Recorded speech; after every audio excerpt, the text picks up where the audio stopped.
Good evening! Guys, Pasko pa rin sa amin. Mahaba kasi yung Pasko sa amin. Simula buwan ng September hanggang April, no? Hanggang April yung Pasko sa amin. Kaya nakikita nyo, meron pa rin kaming Christmas curtain, no? Oh, 'di ba? Ganun kahaba ang celebration sa amin ng Pasko. Hi, Day! Kumusta man si Inday, B? Yan guys, ito yung si Mia, guys. Di ba?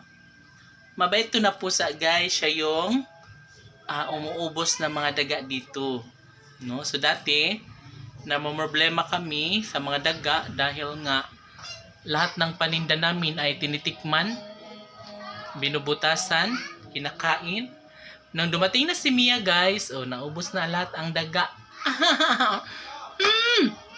Tapos mabait pa siya, guys. Tapos maganda pa siya at sexy. Ay! Yes!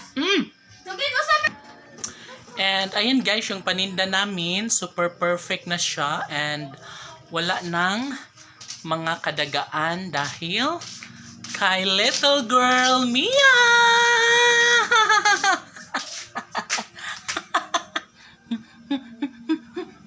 Kasi guwapa, day?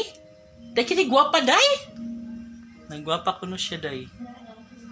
Guwapa, day, ka, day. Pag sure ba? So, sabi niya, guys, maganda daw siya.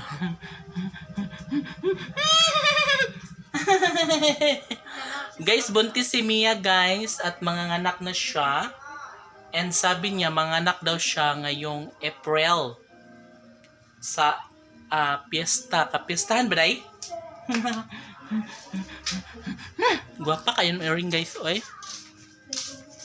And yun, guys. O, diba?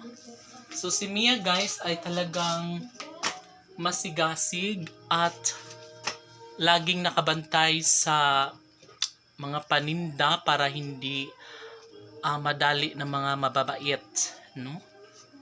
And yeah. Anong gusto mong kainin, day? Ha? Yan guys, si Mia. Mahilig siya tumungtong sa mga ano. Pero okay lang kasi hindi naman siya nangangain ng ulam. Hindi siya, pag hindi pa siya binibigyan, guys, hindi mo na siya kakain. So, kailangan bigyan mo na siya bago siya kakain. Yung bongga. And, ayun, guys, see you tomorrow.